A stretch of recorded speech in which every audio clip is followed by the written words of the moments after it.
Greetings, I'm Rob Chappers. And I'm the captain. And we're here at the sunny flat in Brighton. We are. Cliff. We are. And we've got some of the nicest Fenders we've played in a long time. We have. The American Deluxe series. So this is kind of almost as top of the range as it gets until you get into kind of custom shop territory. Have released a couple of new models for sort of autumn 2013. I have an HSH Strat, which you can get in 3 different colours, which I'm sure our wonderful editor will put across the screen now. What have you got, Rob? Beautiful, beautiful Tele. And this thing is all delicious here and then all lovely here. And it's so amazing that even just looking at the case made me get quivers. So if anybody's searching for that online, what should they search for? A Fender Deluxe Thinline. Thinline Tele. Yeah, nice. And it's one of the nicest Teles I've played that we've demoed here at Andertons.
I'm going to start with my favourite sound.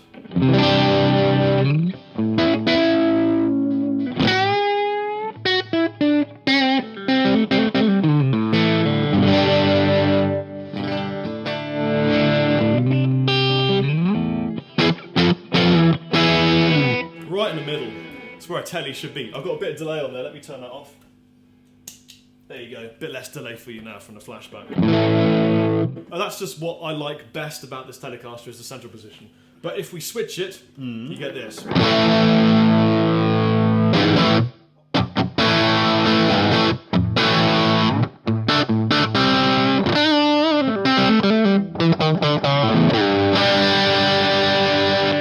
Switch it back. Is it useful in a solo? Yes, it is.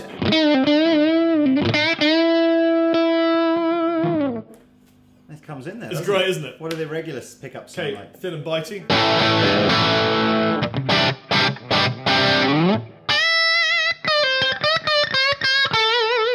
Good sustain, isn't It's it? got a great Good sustain. thick tone to it. It isn't just bright. And then right on the neck.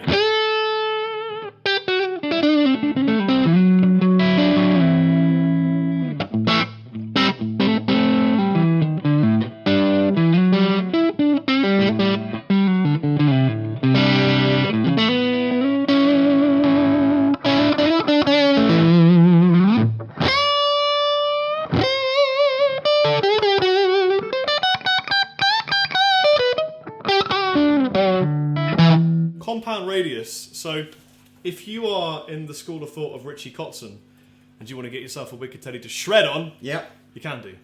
No, Not I that like I'm going again, to today because it doesn't require that today. I think we've got the same neck profile on the guitars. Mine obviously has a rosewood board, but it's still a C-shaped neck, and we have a sort of 9.5-inch radius, which is a sort of a modern sort of curve, not as curved as a vintage Strat, but sort of familiar in the Fender range for probably the last 20 or 30 years. But as we move up the fretboard, the board flattens out to a 14-inch radius. So again, you can get the action down a little lower. It'll feel a little flatter up here, which will make kind of some of the sort of soloing a little easier.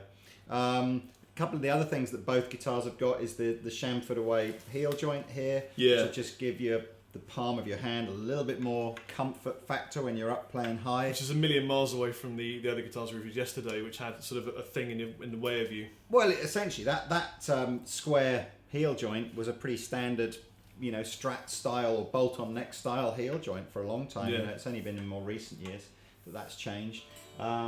So that's very cool. My guitar is the HSH Strat. So this is an older body guitar, again available in 3 different colours, which you can check out on the website, or I'm sure the edit man will put it up now. Familiar. Well, I bought the white one just because it does look a bit familiar to a guitar that I've been playing for a while, but I'll leave you guys to comment on that. Some of the stuff it does have, which is cool, is the locking machine heads, which I like very much. I have 2 what are called Fender twin head humbuckers here, which is sort of a modern sounding humbucker with a noiseless pickup in the middle. Should mention, actually, we didn't say on yours are all noiseless. Yes, and true. I don't have any S1 switching on this because I guess I don't really need it. What happens in position 1 and position 5 are the full humbuckers. Position 3 is the single coil on its own. And position 2 and 4 are the sort of the furthest away coils plus the middle one. So if you can see on the camera now, it's these 2 here. So if I was in this position, it'd be these 2 here. And if I'm in this position, it would be these 2 here. And for those of you that like to pick me up on my use of incorrect jargon, I do know that whilst I might refer to these positions as out of phase positions, the pickups themselves aren't actually wired out of phase. I think the jargon has come from what happens is, if you're using 2 pickups on a Strat, and typically one's the neck and one's the middle, what's happening is the neck pickup is picking up the string oscillation directly over the neck pickup, and the middle pickup is picking up the string oscillation over the middle pickup. And because the oscillation is slightly out of time, because essentially, as you can imagine, Out of phase, isn't it? What happens is at points through the sine wave, as you imagine you've got 2 sine waves going along, they periodically become out of phase within that sound, which is where the term out of phase has come. I'm loving this science from Captain. They're not wired out of phase, because if you were to wire the 2 pickups, you would get a very thin, a bit like the, probably more akin to the Peter Green Les Paul thing, where essentially the neck pickup and the bridge pickup, if you engage the sort of Peter Green mode, almost fight against each other, giving you a thinner tone. So I do know, for those of you that like to go, that man there, you don't know nothing about guitars, you keep calling the coil split, coil tapping, out of phase, not out of phase. So I do know, but I'm just, this is just the jargon that as guitar players we're all used to talking about. So that's right, meaty tone, or thick, or fat, or whatever. It's like calling a Hoover a Hoover. It's not a Hoover, it's a vacuum cleaner. Yeah. Can I play a bit again on my own? Go on then. Is that right? Just a little bit, just to show them how it sounds when I engage this beautiful little spark pedal that TC Electronics sent me, which I love to pieces.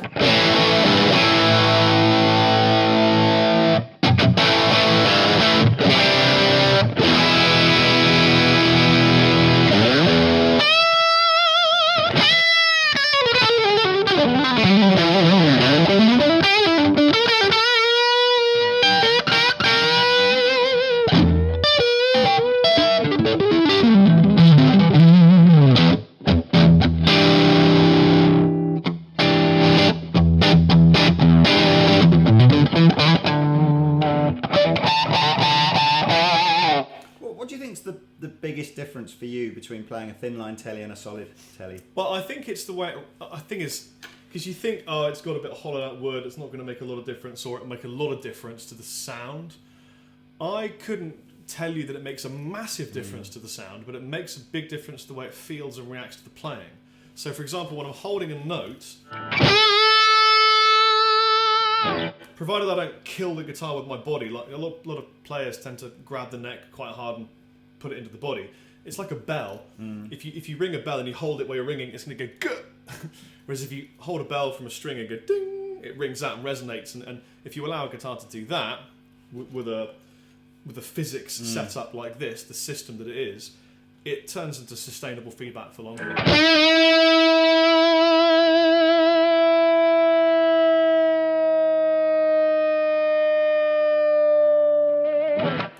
Because I mean, obviously everyone will recognise there's a slight weight difference between a thin line. Yeah, I and mean, a solid. this is just. It's not if you like light guitars. This is a good one. Because we were having that chat in the pub, weren't they, the other day about this idea of what, tones that everyone can hear the difference between, and then tones that maybe only experienced people could hear, and then that last bit. Yeah, that's right. I remember. And you were saying it's unquantifiable sound, but you can feel it when you're playing. Yeah, it's like we were sort of saying, because there's loads of comments on YouTube about does different woods make a difference, and I can't hear them, and blah blah blah blah blah. And I think Rob and I were sort of saying, and these aren't scientific data, but we were sort of saying 80% of human beings would hear the difference between Rob playing, that guitar into that amplifier versus this guitar into that amplifier. You will hear those. Even non-guitar players will go, yeah, I can hear there's a difference there. Then you kind of move into that next level of, say, the next, I don't know, say 15%, where you might go, you know what? Only some people, probably guitar players, will be able to go, I can tell when you change between a Telecaster and a Strat, for example, played into there. And then that last 5%, I don't think anybody can hear other than the person who's playing it, and it becomes this sort of emotional. Like I like using a stone plectrum. Yeah. Now I don't expect anybody else other than me to hear the difference between me using a stone plectrum and a plastic plectrum, but I can feel a difference, whether it's the feel or the tone or some added, and because I'm happier with a stone plectrum and I have more confidence kind of in it, and I feel like I'm getting something better, then that comes through also in an unquantifiable, because I'm happier, therefore it's better for me. I think another thing is that, I've worked with quite a few, you would call them world-class producers in some very nice establishments. I've never known a producer to say to me, I don't care what wood the guitar's made from, just grab any old guitar you've got. Like, went to Abbey Road with Nick Tauber, the guy that produced Thin Lizzy, amongst others, and he was like, bring every guitar you have. I bought 8 guitars at the time, and we went through every guitar until we found the tone that he thought was right. And we were going back between 2 guitars that were pretty similar, but made of different kinds of woods, and doing all sorts of crazy tricks. And then in America with Eddie Kramer, who produced Jimi Hendrix, Led Zeppelin, and again, he was like, bring everything you got, I'll bring some of mine. I think it might be the Tele with the Carina rather than the Tele with the mahogany. Yeah. That kind of thing. V with the Carina or the mahogany. And it was, to them, it's a real big difference, in the sound. And who are we to argue with people like that? Well, but you are trying to get that. So that was the point we were trying to make, was that, don't worry about trying to listen for every single nuance that we're talking about in the videos. I saw a video the other day of a guy trying to sell this idea that the mains cable he was using sounded different to, and it was a brand, and I forget what it was. There's a you can go and find it. It's on YouTube, but there is a brand of mains cable that is $100 mains cable. Awesome. $100 or $300. Something obscene. And he literally said, you know what, my amp sounds fuller and better when I use this mains cable, and therefore that makes me happier. And I suppose at the end of the day, you just go, well, if you can feel it, then that's good for you. Because if you're feeling that you're sounding better, you're probably playing better. You've got more of a. Well, we both know a couple of guitar players that feel like they play better when some of the screws are slightly out of the pedal a bit more. Or if you're, as I said, if you're feeling it, or even if you're thinking it, then it's having a positive impact. Then everything's good. Let's hear that guitar. Yeah, let's hear this one. So I've got a Marshall JVM, Rebeer's JVM 410. I've got it set to a clean mode here. So we've got the neck humbucker, which if it was in tune would sound amazing. Do you want mine as a guideline? I don't know which string it is. Sounds like your G string sharp. I love the fact that you knew it was the G string that was slightly sharp. That must have been perceivably a scent. Do you think Rebeer can smell out of tune? We should keep that in the video. He strummed the guitar once, and Rebeer went, "Sounds like your G string sharp," and it was sharp. But he didn't say. He literally, what you missed off camera was he sort of went. Yeah. Sounds like your G strings. I don't think he even heard it. But it was the amount. It was the amount it was sharp by. It was perceivably sharp, but it was literally micro. So, neck humbucker.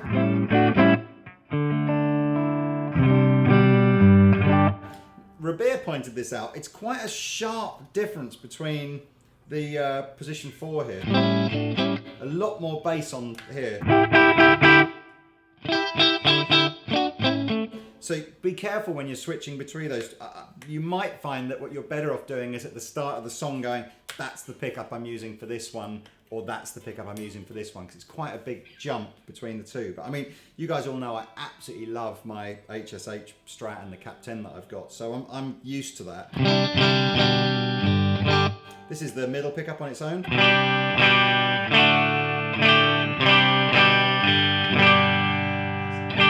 That's nice. It's cutting that. That's one, isn't really nice. So then we've got the middle pickup and the back coil. Proper Strat sound. Yeah. And then the back humbucker, which you can already hear is starting to break the amp up. If we go to the green mode of OD1, which is sort of JCM 800 territory, go through the same things again. You'll hear again the neck pickup.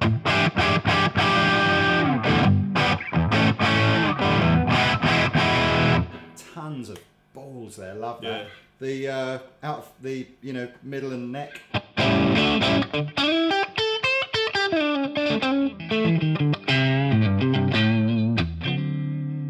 That's kind of my favourite. It's when you can really start as a player. You can go, I can make it clean just through picking.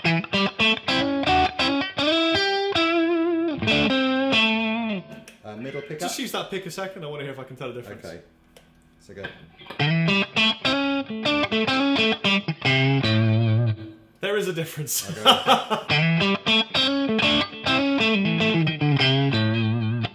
Rabia, how would you define that difference?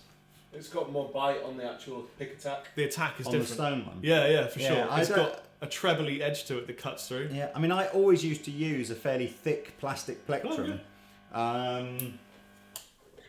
So I guess going over to the stone one.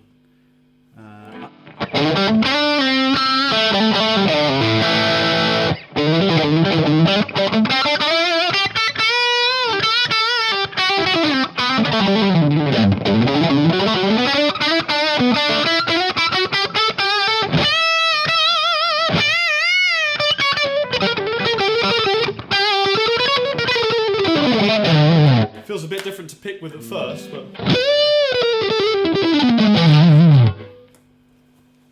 Quick, do it again.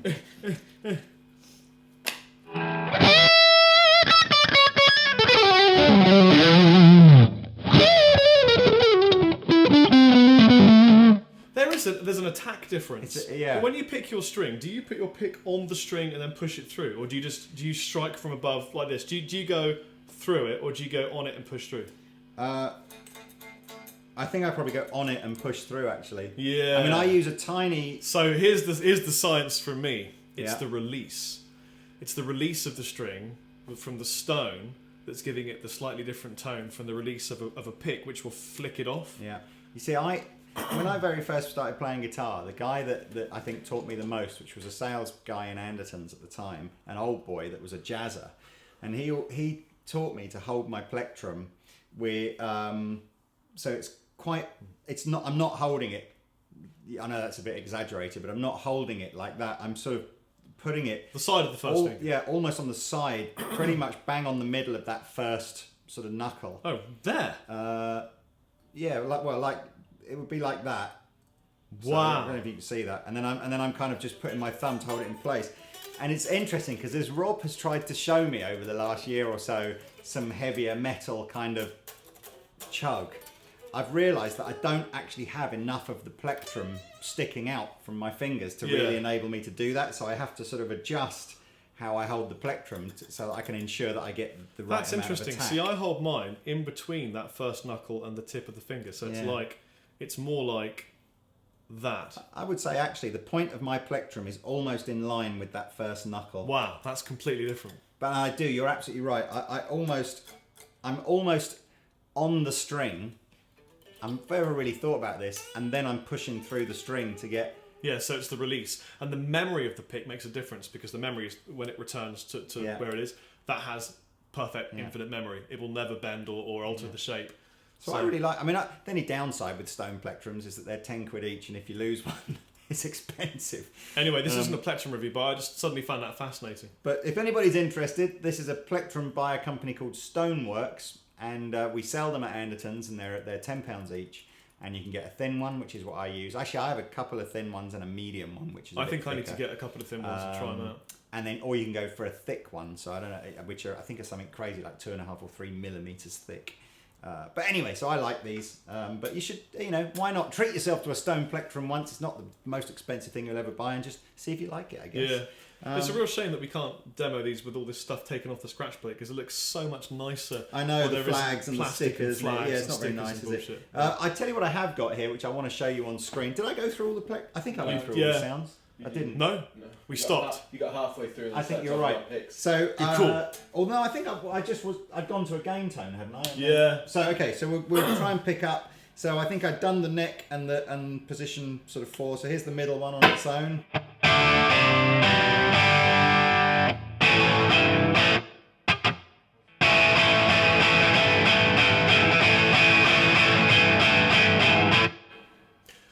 Words. People try to put us down. Oh yeah, that's right. Yeah. I was thinking of something rude and I just didn't say it. And then there's the back 2. And then the meaty one.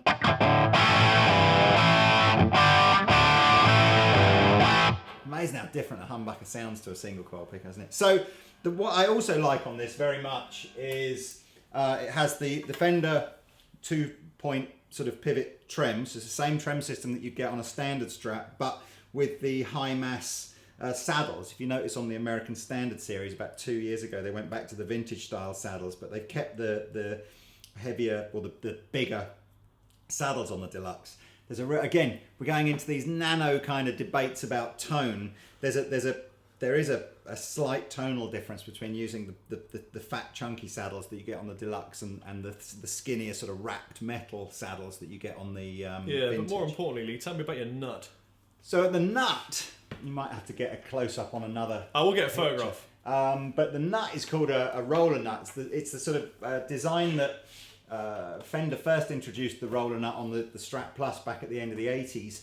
But at that time, it was a much clumpier, sort of larger thing that had basically a sort of a bar above the strings and a bar below the strings, and that's what would keep them in place. How do you find that comfort-wise for playing chords down the end? Because my thumb nudged it, I noticed.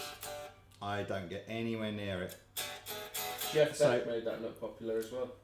Well, did he? Because he had the original nut, didn't he? He had the 2-bar nut. So this one now, I mean, it's a bit like if Terminator made a nut. It is. It's a crazy bit of precision engineering because each string, as it goes through the nut, rests in between 2 kind of millimeter thick ball bearings that are held in place by the metal nut. And if I remember rightly as well, can you see underneath, just behind the 2 balls, is a small piece of graphite as well. Yeah. So it's kind of like just a bit of graphite, 2 ball bearings. The only downside with this style nut compared to a conventional bone nut is there's a maximum string gauge. I was just about to say, what's the maximum string gauge? Because it doesn't look 11s. No, I think you can go a little heavier than that. I think you can get up to, you can comfortably get up to kind of like a 52 or a 54. Okay. But if you want to go any heavier than that, I think you need to just essentially use a conventional bone nut and just have it recut. Yeah.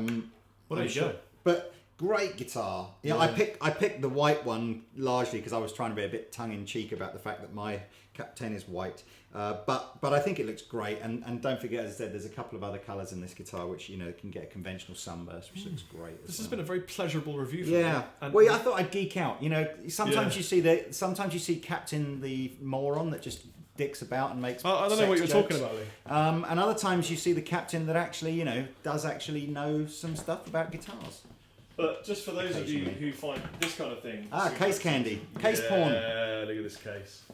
Oh, it's so nice. So again, these SKB have made cases for Fender America for as long as I can ever remember. But again, 2 or 3 years ago, the cases got a big upgrade. So they're now these kind of like, got super chunky latches, nice rubber, kind of comfy handle.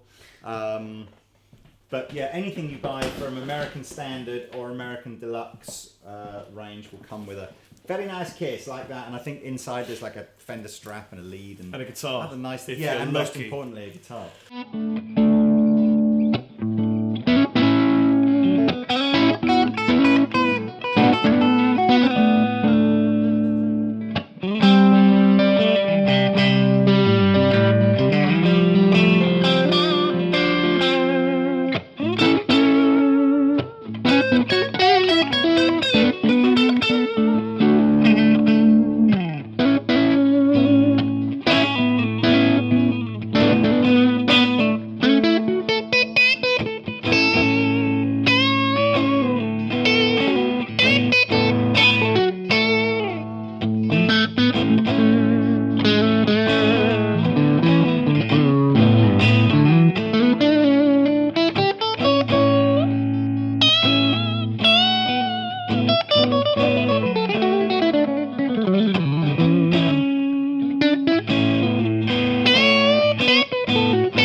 Can't use that, can you? No, we can't use that particular segment, but how about instead we interject this rating partly?